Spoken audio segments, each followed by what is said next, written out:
Okay, you can participate in respectful political discussions on the David Pakman Show subreddit at davidpakman.com/reddit. A few interesting posts I spotted this morning.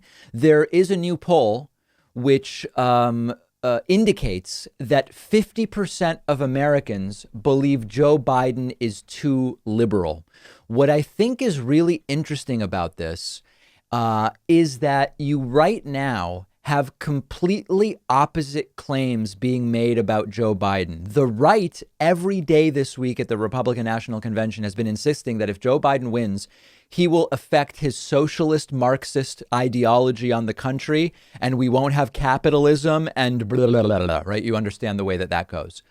The progressive left, meanwhile, is displeased that Joe Biden is not really very left. Now, what's the truth? There is some empirical reality here, and the empirical reality is that Joe Biden, generally speaking, is a center-left candidate who, as a sign of the times, because it's 2020 and not 2012 or 2008 or 1993, as some people like to point to when they talk about Joe Biden's beliefs, Joe Biden has adopted elements of what Bernie Sanders wants on climate and the economy, of what AOC would like to see in the Green New Deal. And so in the broader global context, if you would put Biden on a political spectrum that includes Europe, for example, Biden is center left-ish. And if you compare Biden's platforms to those of previous American presidents, he is the most progressive on a bunch of issues. But that doesn't mean that much when you compare him to people like Hillary Clinton and Barack Obama, et cetera. That's the reality. Somehow half the country thinks Biden is too far left. That tells you a little bit about how the United States compares politically to many other parts of the world. User Karaoke23 asked, after posting some videos of some protests, how are these people going to react if Trump loses? I am going to address this in detail on tomorrow's program, and I'm going to look at which electoral scenario in November is the most likely to lead to violence and who is likely to be doing the violence. I don't believe it's hyperbolic to be thinking about it. I don't believe it's hyperbolic to be concerned about it. I think there is a real possibility for violence. And listen, I'm going to be talking about Kyle Rittenhouse, the 17-year-old who started shooting people in Wisconsin. OK, the violence is already happening, and I think it's quite possible Donald Trump will weaponize and coalesce that more of that violence, depending on the results. Lastly, user Knife Edger asks, is Jimmy from Philly for real? I just listened to the segment on David's YouTube channel. Until recently, I genuinely thought this was a real guy with real delusions. But segments like this make me wonder, is this a character? I'm new here, but I'm sure this question gets asked all the time on this subreddit.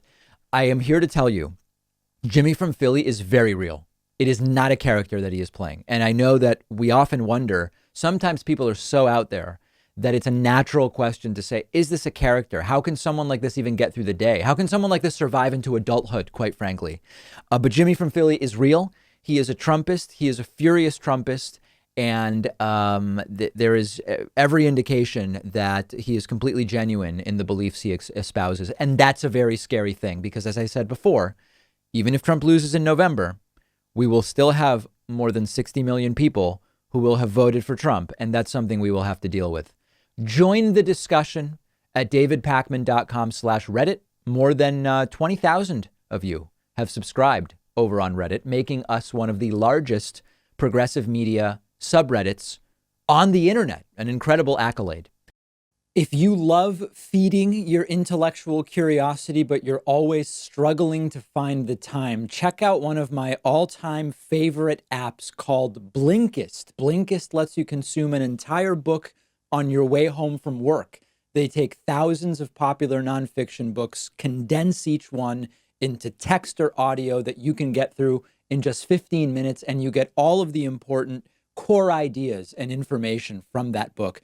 It's perfect if you don't have enough time to do all the reading you want to do, or if you just want to sample a book before you buy the entire thing. I recently read A Brief History of Time, of course, by the great Stephen Hawking. This is a book that I have been aware of for so long, and other things got in the way. and it was fantastic to check it out on Blinkist. Blinkist has books on politics, philosophy, science. They have 27 different nonfiction categories, and a subscription is only about $8 a month, and you get the entire library. But you can try it totally free and get 25% off a subscription when you go to Blinkist.com/Pakman. I've put the link right underneath this video.